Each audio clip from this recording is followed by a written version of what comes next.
On this episode of Mythbusters, I feel like eating my beret. Adam and Jamie step on the gas for the myth that a muddy motor car gets better mileage than its clean cousin. And then, in a classic Mythbusters twist, What the hell are we doing? they test if a dirty dimple can save you money. Meanwhile, Carrie, Grant, and Tori get sloshed for science. First on beer, then on beer and liquor. Another round of science for me and my buddy here. In the quest to test the myth Rise and shine! that beer and spirits leave you feeling sicker. Who are the Mythbusters? Adam Savage That's significant data. and Jamie Hyneman. Jamie wants a big boom.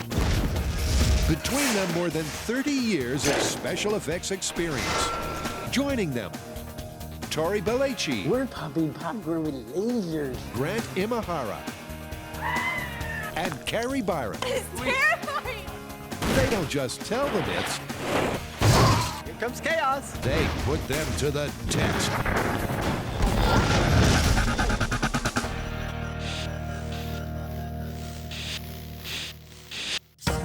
First up, Adam and Jamie are getting down and dirty. You paddling around on the internet again, are we? Check this out. I just got a myth off of this site. What? You'll like this. It's called Dirty versus Clean Car, and it's another fuel efficiency myth. The myth is that a dirty car is more fuel efficient than a clean car because the dirt creates some kind of golf ball-like effect on the surface of the car, somehow making it more aerodynamic and thus more fuel efficient. That's not bad. I thought you'd like it. In these troubled economic times, some people will go to any lengths to make their gas go the extra distance. But could a coating of crud really alter the aerodynamics of your car and give you better fuel efficiency?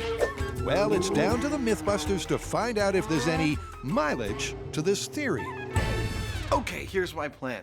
2 cars, side by side, one clean, one as dirty as we can make it, and we test our fuel efficiencies against each other. You know, based on previous experience, we've never been able to find 2 cars that have identical performance. I say we get one car and test it both clean and dirty. And compare the results against each other to see if there's any meat on the bones of this myth. Exactly. Let's do it. So for accuracy, they'll use just one car. And this one should do. I'm sitting on our test platform. This average American 4-door sedan will be what we're testing the clean versus dirty car myth, and it is the only car we are using, i.e. we're going to do all of our tests using only this car, some of them clean, some of them dirty, and measuring how much fuel it uses for each test. With the wheels sorted out, the Mythbusters hit the road to jumpstart this myth. A myth where accuracy is everything.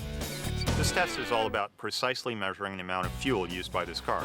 Now, to do that, we bypassed the normal fuel system and installed our own. This is our tank. The fuel comes out the bottom, it goes into the fuel pump and right into the fuel injection system.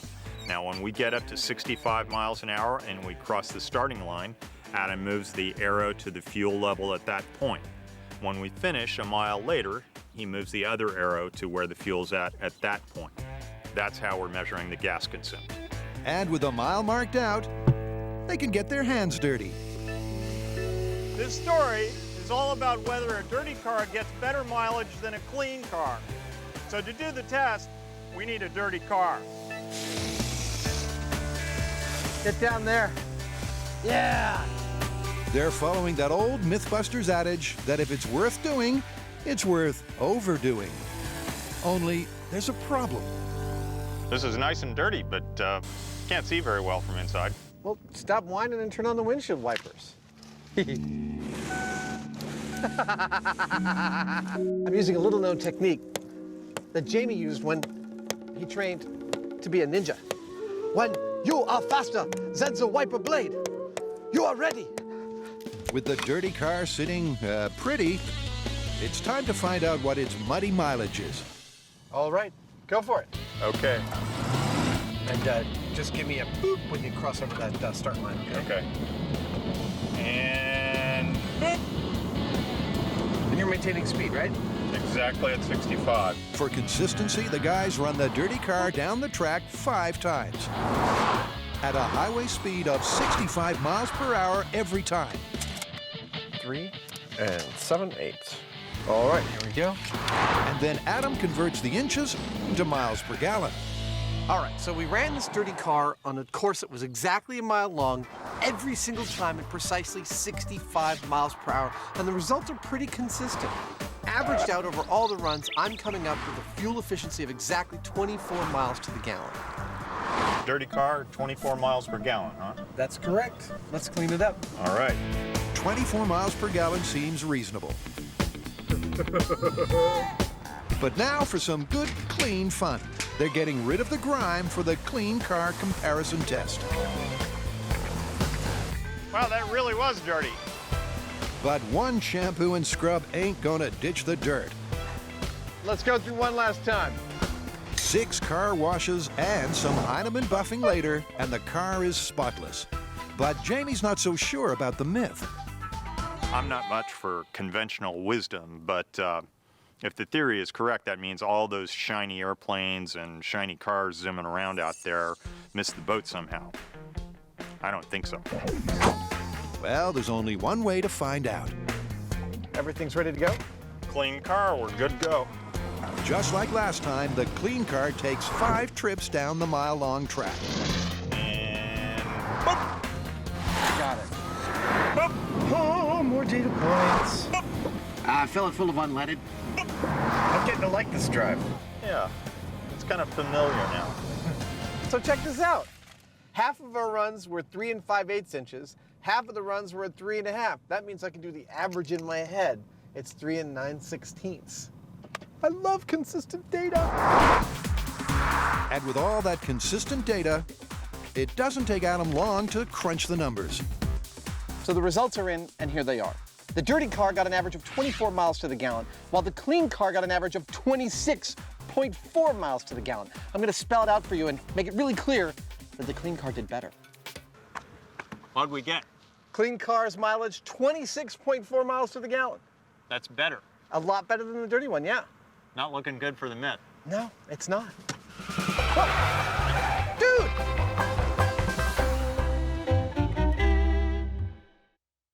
Next, the team is hitting the sauce for science. Well, thanks to this, I can't actively participate in the next myth, which I'm pretty thrilled about because what we have in store for you two is painful, nauseating, and downright nasty. This is like a running theme for you, isn't it? All right, what is it this time? This myth is actually about the morning after. Stick to beer, you're in the clear. Beer and liquor, never sicker. So assuming you consume the same amount of alcohol, a night on beer alone will leave you feeling better the next day than if you mix your drinks. Exactly.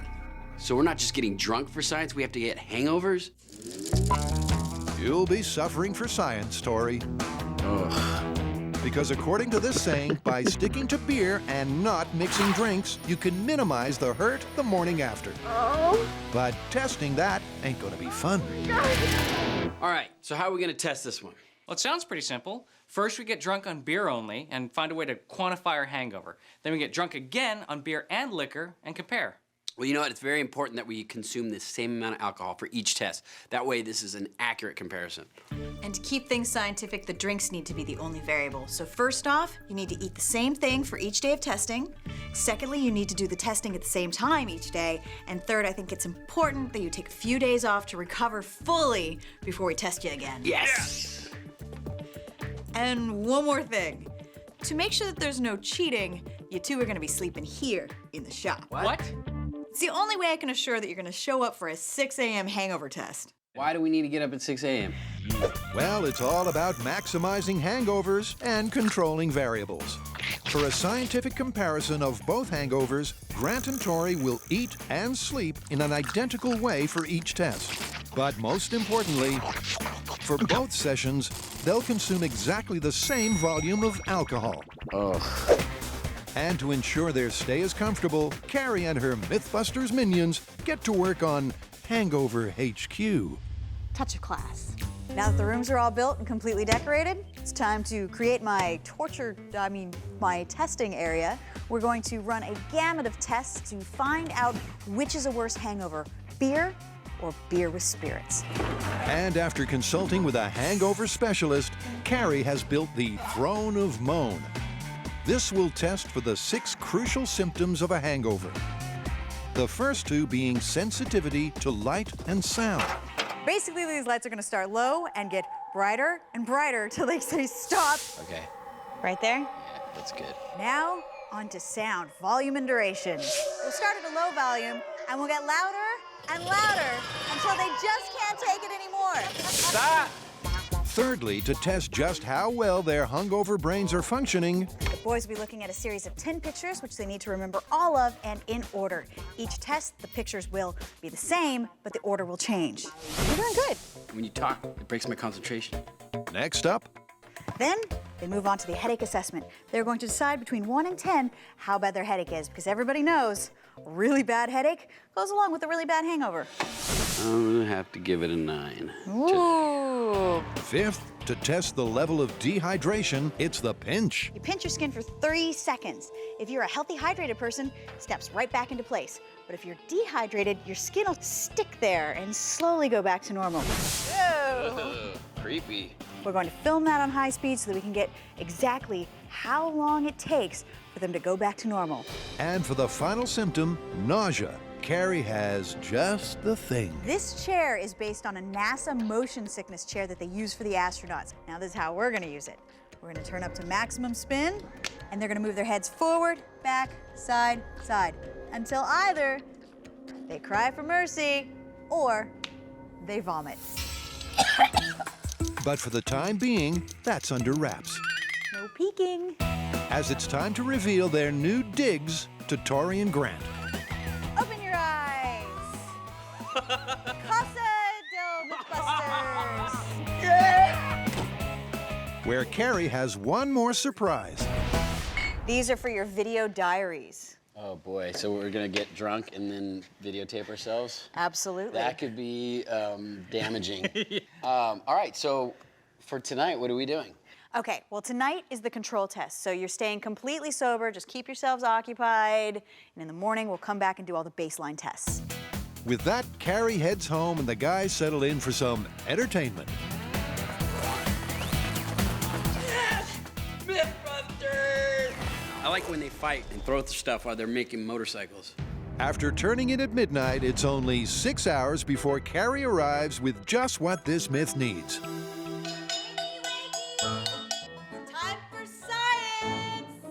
More cowbell. Why must you torture us like this? Science doesn't sleep.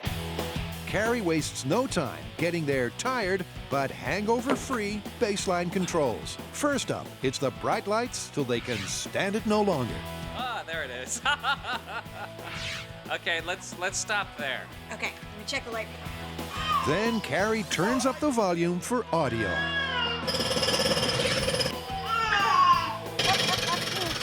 Both the boys breeze through the memory test and the headache assessment. 1. A quick pinch and their dehydration control is set. Because you're hydrated and you haven't been drinking, your skin snaps back to normal very quickly. And finally, to test their nausea, it's Grant's nemesis, the seasickness chair. Oh no. No, no, no, no, no, no, no. The last time Grant took a spin, it brought up a few disturbing results. So Carrie's taking precautions. Feeling pretty, not so good. Let's stop it here. Grant manages a baseline of 30 minutes. Okay, Why'd you stop it? because you hit the maximum, it's been an entire hour. Oh. Unsurprisingly, they both did well on their control tests. They weren't bothered by the noise or bright light, they weren't dehydrated, and their brains were functioning better than expected. So Carrie just ran us through a whole bunch of tests, and they were very annoying. And this is doing it without a hangover. I can't imagine how bad it's gonna be when we're hungover. Yep, this is gonna get ugly once the drinking starts. Go! The Mythbusters are testing if you can get more mileage out of a dirty car than a clean one. Not not looking good for the Myth. No, it's not. But it looks as though this Myth has already run out of gas. That didn't work too well. Nope. Dirty car was far less efficient than the clean car. I don't know what to do. Well, isn't this myth about golf ball-like effects on a car? Yeah. Well, why don't we have a closer look at golf ball-like effects on a golf ball? And then see how that might apply to a real car. Exactly. I love it. Let's do it. Okay. So before they give up on the dirty car myth, There's a squirrel. Get him. they're hitting the Moffett Field links in the name of research. And while Adam gets into the swing of things, Be the ball, right? Jamie has teed up aerospace engineer Rabi Mehta for the inside info on golf ball dimples. Why do golf balls have dimples? Very simply, because a dimpled golf ball travels further than a smooth one. Why is that? As a ball flies through the air, there's a thin layer that forms along the surface, which is called the boundary layer. So if we had a smooth ball, this laminar boundary layer tends to leave the surface at the location of the apex of the ball. This creates a separated region behind the ball, which we call a wake, and that means high drag. Now, if we dimple the ball, then the dimples will make that laminar boundary layer turbulent and thereby make it more energetic. It's able to stay attached to the surface for a longer period, therefore delaying separation, smaller wake, less drag. So just how much of a difference do those dimples make? To find out, they'll need the perfect swing. Something Adam hasn't quite mastered yet. So for a top-notch drive, the Mythbusters have enlisted pro golfer William Lim. So this is how we're going to do it. We're going to hit one dimpled, one smooth, one dimpled, one smooth. We have a fairly large sample size. We'll get the results and average them. William alternates between driving the regular and smooth balls. I claim this golf ball in the name of Mythbusters. The only difference being the dimpling. In every other respect, they're identical. The smooth one feels like hitting a brick. I swapped it out when you weren't looking. But it's not all fun and games. The important thing here is the science. Well, first of all, William, nice shooting. Thank you. These are all really tightly clustered. But you'll notice the smooth balls are all here, dimpled balls way down that way. Looks almost twice as far to me. Yeah, at least. It's clear those dimples make a huge difference. I'll be darned. And just how much of a difference? Smooth balls, 556 feet. Dimpled balls, 893 feet. That's an average of 37% further for the dimpled balls. The dimples obviously work. I'd like to have a closer look at why. Yeah, me too. So to get a bead on exactly how the simple dimple works, the guys are going to need bigger balls. We need to have a closer look at the aerodynamics of a golf ball, and to do that, we're going to put it in a wind tunnel. Now, these balls are kind of small to have a nice look at it, so I'm going to take this bowling ball and give it dimples like what are on here to scale. Then we ought to be able to see it clearly. But while Jamie's going big scale, Okay, here's the first 360 holes. Adam's going the opposite way. So the fact that this effect works so well on a golf ball may mean that it has some application to a full-size automobile, but we're not going to start dimpling this full-size car just yet. No, we're going to work in scale, and that's where this polycarbonate car will actually come into play. I'm going to make 2 castings out of it in resin, one of which I will dimple, one of which I will not, and hopefully in the comparison between those two, I might see some of the improvement that I'm looking for. It's done. It's perfect. 3 hours of drilling holes. Eventually, the models are ready for their close-up. Well, we've got some questions about smoothness and dimples, and hopefully here at the Fluid Mechanics Lab at NASA Ames Research Center, we'll find the answers that we're looking for. Hey, Curtis, we got some extra large golf balls for testing. Fantastic. Why don't we get to work putting these in the wind tunnel? All right. We already know that the dimpled ball is more aerodynamic than the smooth one, and that translates significantly to distance. The question is why? We want to view the effect that helps it. Well, you've come to the right place. All right, bring it on. Start it up. You can really see the area behind the ball, it's like a bubble. Yeah, it's really clear how much is happening back in there. And once both balls have been exposed, That's pretty cool. I want to see the high speed. Yeah. the high speed tells the tale. Trace the smoke patterns from both the smooth and the dimpled ball. And it's really clear the dimpled ball is making much less of a wake. It's expending less energy dragging that bubble around. which is why it'll travel farther. The chaotic boundary layer on the dimpled ball created a smaller wake, and therefore less drag. The only question we've now got to answer is, will this effect translate to the shape of the car? Well, that's a perfect segue to the next sequence. Almost too perfect. This thing right here is a water channel, and the water in it is moving about an inch a second, which allows us to inject fluorescent dye streams into it so we can have a close look at flow patterns around various objects. Now, given that we're dealing with aerodynamics, why are we using water? Well, because technically water and air are both fluids, and for our purposes, they behave the same way. Well, that's a good thing, because Adam's already got the smooth car immersed. Beauty, look at that. Well, I'll turn on the dye. All right. Wow, that is so beautiful. So that dead zone behind the car, that's what's slowing it down, right? Yeah, that's the wake, and the smaller it is, the better off we are as far as mileage. And once some red dye is added, the static wake is even clearer. Ah, look at that. That is so cool. It's just sticking there. But how will the dimpled car compare? It's a good day to die. Okay, that's interesting. It looks like it starts at the same point on the car, but look at the green lines. They look like they're hugging closer. It looks like that bubble is small. It could be narrower, but to be accurate, we should look at the two images side by side. Well, it's funny you mention that, Jamie, because... Now, through the magic of post-production, I want to show you each of the cars in its water channel tests. Here's the smooth car. Here's the dimpled car. Hold on, I'm going to leave frame so you can see them both as big as possible. Look at that. I don't know about you, but it seems subtle, but still somewhat there, that the dimpled car has a smaller wake. Does that mean that it's more fuel efficient? The only way to tell is for us to go full scale. But that's not going to be a walk in the park. For that, they'll need to get a little creative.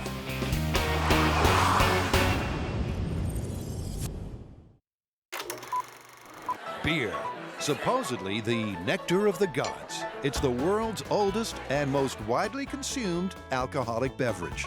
But does a night on the amber liquid leave you in a better state the morning after than mixing your drinks? With their hangover-free baseline done and dusted, it's time to wet the whistle. All right, time for science. Finally, we can start drinking. All right, so what's the deal? I'm gonna keep track of how many beers you guys drink. Drink as many as you think it's gonna take for you guys to get hangovers, and we'll have the same amount of alcohol when we do the beer mixing with the spirits. With Carrie keeping track, the boys don't waste any time beering up. Check this out. I don't always drink beer, but when I do, I prefer Mythbusters. Because the goal of this experiment Can I get another round of science from me and my buddy here? is drinking enough to get hungover. Hey, darling, can I get another one? Something they're not happy about. Beer. We're not even that far in. I know, but science ain't pretty. Remember, Tori and Grant don't need to drink the same amount as each other. The crucial thing is that they drink the same volume of alcohol for this test and the mixed drinks test. Touch your nose with your left hand. Very good. All right, now with your right. After a solid session of 11 beers for Tori and 5 for Grant, it's clear that tomorrow morning is going to be bad. Okay, so they've had enough beers to get them sufficiently hungover for tomorrow. Not even yet. close. Almost. So I'm gonna leave the EMT in charge. I'm gonna go home and get a good night's sleep. Oh my God! Make sure they don't hurt themselves, Kevin. Bye. With Carrie gone and our EMT Kevin in charge, Tori has a sudden thirst for redecorating. You know, I was thinking what this room needs is maybe another door. Or a fire escape, perhaps? And that's got Grant worried. He just comes through and he's like, angry. I'm not angry. He's like the Hulk. He wants to smash everything. I don't know what to do. At midnight, with the final beer tally at 14 for Tori and 6 for Grant, they turn in. Hopefully, in the best case scenario, I have a hangover, and I'm ready to test tomorrow morning, which is gonna suck. Good night. And just like the control, after 6 hours of peaceful slumber, Carrie returns. It is really early in the morning, and I bet the boys have a pretty kickin' hangover by now. I'm about the last person they want to see. Rise and shine! It's morning time! Good morning, Mythbusters! There's no denying that the boys are hungover. Ugh, everything hurts right now, though.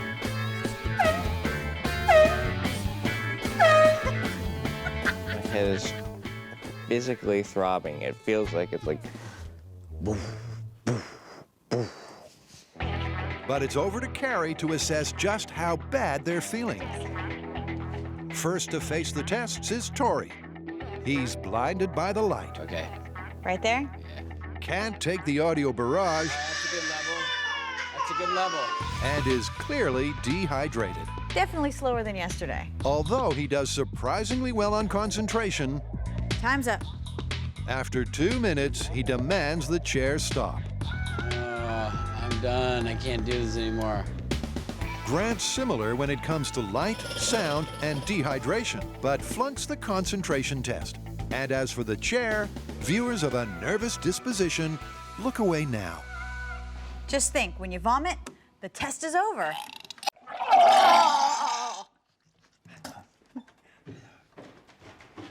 Pretty much, I think I was just holding back what was inevitable throughout all the tests. So, you know, I think as soon as I got up, I was feeling pretty queasy. Just sitting in the chair, it's just so many bad memories of it.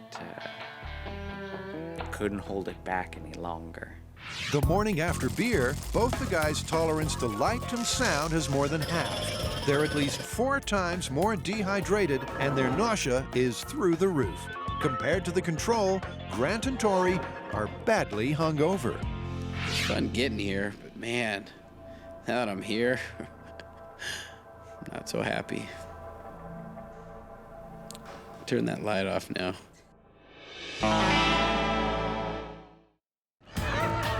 Busting myths can be a painful business.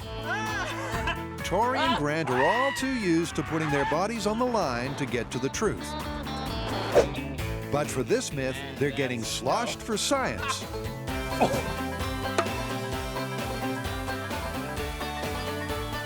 This is good behavior. And after a couple of days drying out, the boys are back at the bar, ready to buck their spirits up. Okay, what's the plan? We're about to mix our spirits with our beer. Now, this is how it breaks down.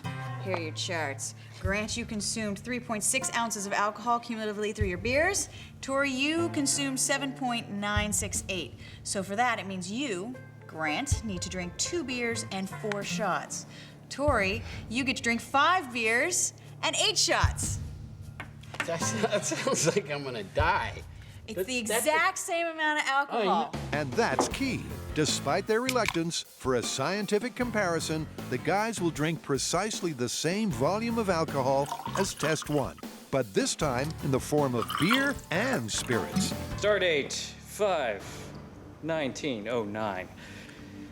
This is the continuing experiment into beer versus liquor. Our tests have shown that the hangover-inducing machine is fully functional. Enterprise, I need a beer for me and my compadre.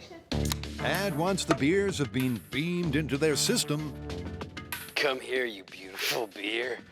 The chasers are set to stun. Pour the whiskey, Red. Yeah, give me a shot of tequila.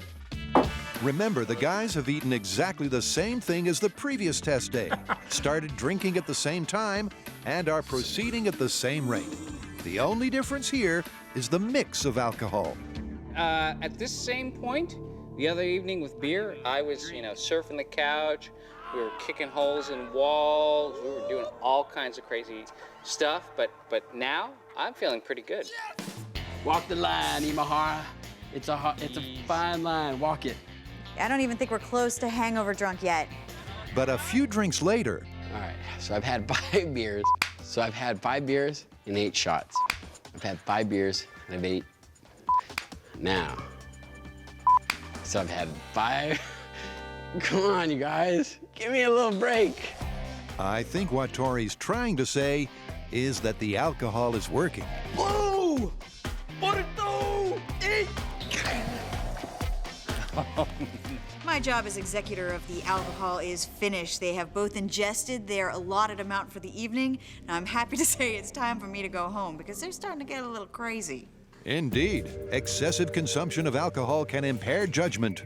Throw your head back if you can't throw the glass. And lead to recklessness. All right, looks like it's time to go to bed.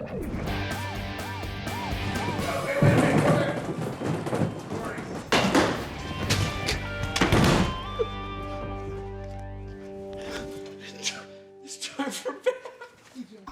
And it goes without saying, please don't try that at home. I've completed the equivalent amount of alcohol to the beer-only test, which is 2 beers and 4 shots. I'm a little hammered right now, I'm not gonna lie. Hopefully the hangover won't be worse. But that's it. Good night. I'm going to sleep now. Okay, good night.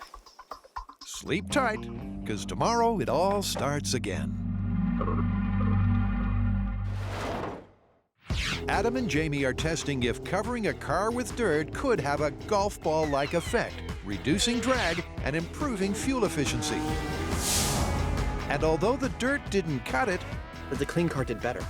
there could be light at the end of the water tunnel yet. What do you say to that, man? Well, there did seem to be a small effect in the water tunnel. All right, well, you know what that means. No, what? Well, if there was a small effect on the small-scale car... It follows that there would be a big effect on a bigger car. Right, if we're gonna find out whether or not that's true, we need to go full scale with this thing. I'm there. But that ain't going to be easy. How exactly do you dimple a full-scale car without ruining it? So this 1,000 pounds of clay is hopefully our solution to dimpling this car. In order to do that, we need to start by covering the entire body in a perfectly even layer of clay. So we went to the automotive design department of a local design college and conscripted some of the students to assist us in this endeavor. We're going to set up a whole assembly line. Some people are going to be cutting slabs of clay, all the same thickness. Some people are going to be applying it. Some people are going to be smoothing the clay that's already applied. And hopefully, by the end of the day, we're going to have a car that looks just like this, except this color. Right, well, with the claymation in motion, it won't be long. But why clay? We decided to use clay on this car because actually dimpling the car is rather difficult. An impact on the sheet metal of the car would make a big cavity rather than just a nice little divot. The divots we can do on the clay, and that'll happen after we do the test with it smooth. Not only does their ingenious clay cladding allow dimples without dings, it's also giving Jamie ideas. You know, I always thought if you were smart, you'd make a car entirely out of clay, and then if you had a scratch or a ding, you'd just smooth it out like this. And that's a whole lot of smoothing. But eventually... 6 guys, 850 pounds of clay, and 6 hours later, you've got a control car. Indeed, but the weight of the clay will likely lower the car's fuel efficiency. So before any dimpling begins, they'll need a new control with its smooth mileage. Here I am back at the start line of our 1-mile test track. At the other end, I've got a car covered with clay. I'm gonna run it several times down this track smooth, then I'm gonna carve some golf ball-like dimples into its surface and do several more runs. This test ought to answer once and for all whether golf ball-like dimples in a car makes it more fuel efficient. Great, but this time they're doing things slightly different. This is going to be our test procedure. We've replaced the window-mounted gas tank with a trunk-mounted fuel cell, which we will weigh before we do the test. 10.056 kilograms of fuel. We'll get up to 65 miles per hour using our regular fuel tank, and when we hit the start line, right here, we'll switch to the fuel cell. When we cross the finish line, 1 mile later, we turn off the fuel cell, we weigh it again, and then we determine the miles per gallon by the drop in weight of the fuel cell. And with that sorted, it's go time for the smooth car. Hey, you ready to do some driving? I am. Let's do it. Doing good for speed. Okay, I'm about to switch solenoids once we cross this mark, and bang, we're on the aux tank. Luckily for the Mythbusters, seems like it's holding together well. Yeah. The clay car is pottery in motion. All right, hands on the fuel cell. And after 5 runs, what's the magic mileage number? 9.553 kilograms. 26 miles to the gallon. Exactly the same as the car with no clay on it. I love it. I got a point I want to make because I can hear the complaint that you might have. I can hear it through the TV. You're thinking, how can 800 pounds of clay added to the outside of the car not change its fuel efficiency? But you're thinking about it wrong. See, we're not measuring the overall real-world fuel efficiency of this car. We're measuring it under very precise conditions, i.e. at 65 miles an hour for exactly 1 mile. Now, I grant you, with the clay on the car, it probably burned more fuel to get up to that speed. But that doesn't concern us. We expected to see no change with the clay on, and the data bore that out. And speaking of boring things out, we need to make a bunch of dimples all over this car, and you'd think we'd want to have something like a melon baller, but they actually don't work too well on clay. So I came up with my own tool. It's this thing right here. It's a wire that you rotate, and works pretty well. And there you go, dimple. Thanks to Jamie's divot device, the dimples are simple. This is what this whole episode is about. This is the most fun part of the whole thing. Fun, but there's a lot of clay to carve. Oops. So in true Mythbusters form, a very familiar phrase just rang through my head. What the hell are we doing? We're compressing thousands of depressions. They kind of get slippery after a while, though. Into only 30 seconds. And the final result? I don't mean to get all weepy, but dude, this is lovely. That's one dimpled car. If ever there was a car that looked like a golf ball, this is it, huh? The dimpled car is an unmistakably Mythbusters, unmistakably over-engineered take on the golf ball effect. I haven't seen anything like that before, anywhere. All the different ways we discussed how to do this, different tools and different materials, nothing I was thinking about when we first started positing how to do this looked this good. It looks fantastic. Yeah. I can see it now. All the NASCARs are going to be looking like this. What do you think? Maybe, Jamie, but that all depends on how well it does. First, Grant and Tori stuck to beer. And I can't do this anymore. Then last night it was beer and liquor. So if the myth is right, this morning they should be feeling a lot sicker. Here we go again. This is the final day, the final wake-up call for the boys in the testing of the myth. Will beer and liquor make you sicker? I've got all of my testing equipment ready, and we're gonna go wake the boys up now. Good morning, Mythbusters. It's time to start science. And while Tori is certainly worse for wear, I feel like somebody has hammered a 10-inch spike into my head. Grant is a different story. Grant, are you awake? Grant.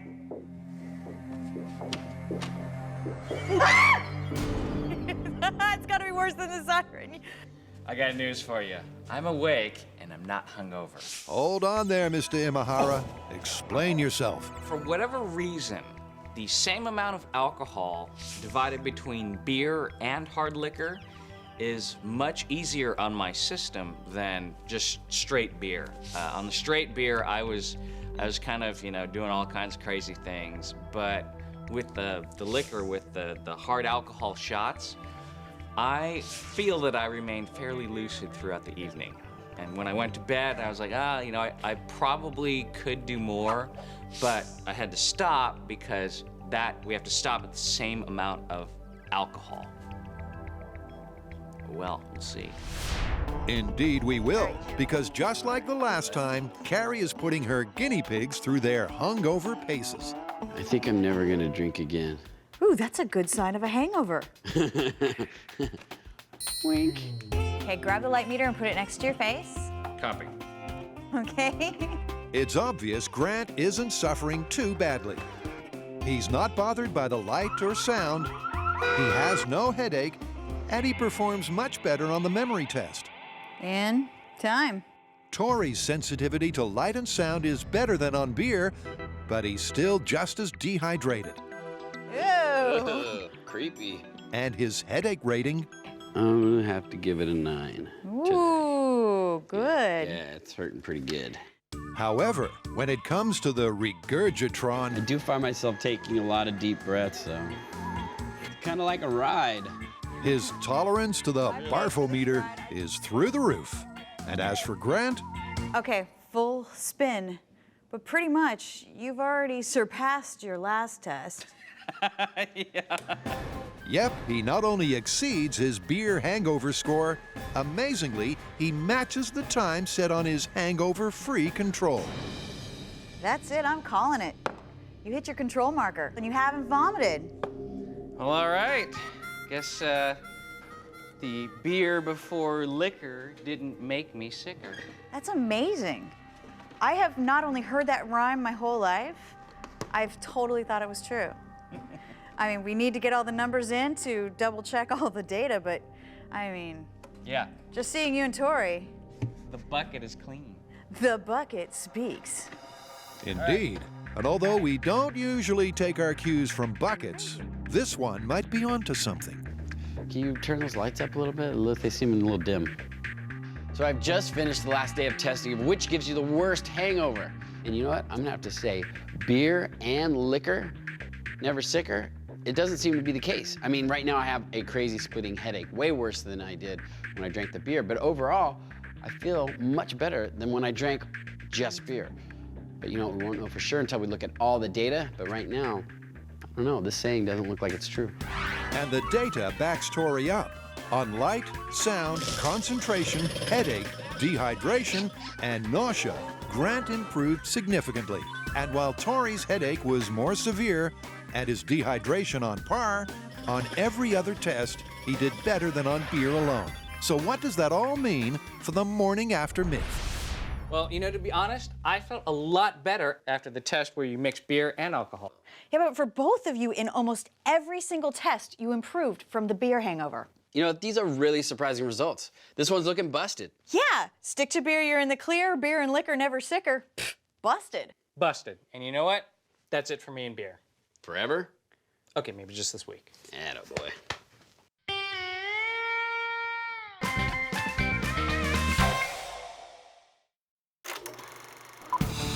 Every year, millions of dollars are spent on perfecting the aerodynamics of planes, trains, and automobiles. But has this myth stumbled upon a dirt cheap solution? Well, not so far. But thanks to a car riddled with dimples, It looks fantastic. Yeah. Adam and Jamie have one more dirty trick to try. Remember, it's the dimples on a golf ball that cut down its drag and make it fly further.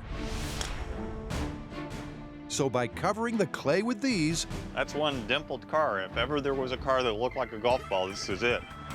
it might make the car more aerodynamic. This is by far one of the stranger things we've ever built.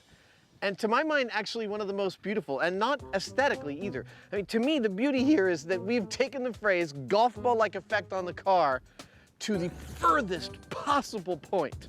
No one can accuse us of not going far enough.